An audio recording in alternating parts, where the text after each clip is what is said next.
MCOCA act. सध्या राजकारण्यांकडून मोक्का लावा हा शब्द वारंवार ऐकतोय. गुन्हेगारी विश्वात तर हा शब्द सर्रास वापरला जातो. मात्र सामान्याने या कायद्याविषयी फारशी माहिती नसते. पण मोक्का नेमका आहे तरी काय, तो कोणावर आणि का लावला जातो, मोक्का या शब्दाचा नेमका अर्थ काय, अशा एकंदरीत सगळ्याच प्रश्नांची उत्तरं पाहूयात.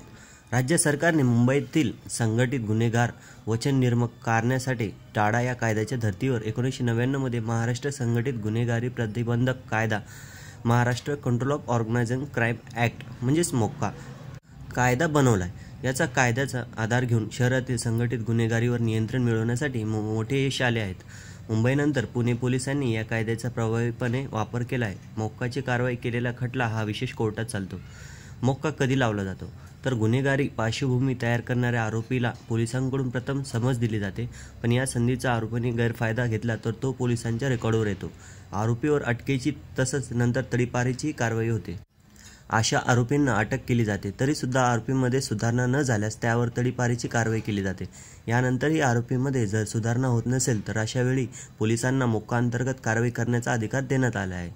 कोणावर मोक्क्याची कारवाई होते तर हप्ता वसुली, खंडणीसाठी एफ.आय.आर, त्याच्यानंतर सुपारी देणे, खून, खंडणी, अंमली पदार्थांची तस्करी यांच्यासारखे संघटित गुन्हे करणाऱ्या टोळ्यांवर मोक्का लावला जातो. मोक्का लावण्यासाठी गुन्हेगारांची 2 किंवा अधिक लोकांची टोळी असावी लागते. टोळीतील एखाद्या गुन्हेगाराने किंवा टोळीतील अनेकांनी गुन्हा केलाच असावा लागतो. तसंच अटक केलेल्या आरोपींपैकी एकावर गेल्या 10 वर्षात 2 गुन्ह्यात आरोपपत्र सादर झालेले असणं बंधनकारक आहे. पोलिसांना आरोपपत्र सादर करण्यासाठी 6 महिन्यांची मुदत वाढवून मिळते. या कायद्यान्वये गुन्हेगाराला लवकरच जामीन नसल्यामुळे अनेक गुंड वर्षानुवर्षे तुरुंगात राहतात आणि त्यामुळे त्यांची सुटका होईपर्यंत त्याची संघटित टोळी मोडकळीस आलेली असते. चला तर बघूया मोक्का लावण्याची प्रक्रिया काय. तर आता ही मोक्का लावण्याची प्रक्रिया काय.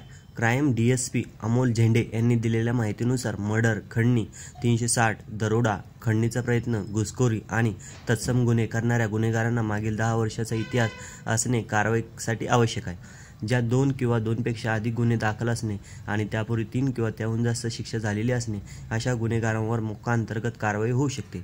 त्याचबरोबर जे गुन्हेगार आणि गुन्हेगारी टोळींच्या ज्यांच्या हिंसाचार आर्थिक फायद्यासाठी जे गुन्हे करतात अशा गुन्हेगारांवरती महाराष्ट्र संघटित गुन्हेगारी प्रतिबंधक कायद्याअंतर्गत कारवाई केली जाते, असे DSP अमोल झेंडे म्हणाले.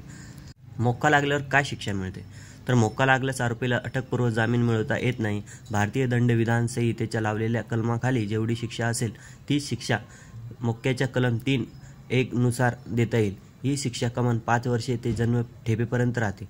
त्याचबरोबर किमान दंड हा 5 लाखापर्यंतचा असतो. तसंच दोषींची मालमत्ता जप्त करण्याची तरतूद या कायद्यात आहे. संघटित गुन्हेगारी करून जर आर्थिक फायदा घेत जात असेल किंवा टोळी तयार करून जर गुन्हेगारी करत असाल तर त्या संदर्भात मोक्काची तरतूद केली आहे. आता गुन्हेगारी विश्वात राज्यातील काही मेट्रो शहरांचा उल्लेख कायम होत असतो. मुंबई, पुण्यासारख्या शहरांची नावं तुम्ही हमखास ऐकली असणार. त्यातल्या त्यात पुण्याबरोबर बोलायचं झाल्यास पुण्यातील मागील वर्षात 52 मोक्का कारवाया करण्यात आल्या होत्या. त्यातही धक्कादायक आकडेवारी ऐकायची असेल तर नवीन वर्षाचा पहिला महिना संपायच्या आधीच पुण्यात 7 मोक्का कारवाया करण्यात आल्या आहेत. पुण्यात कोयता गँगने तर धुमाकूळ घातला आहे.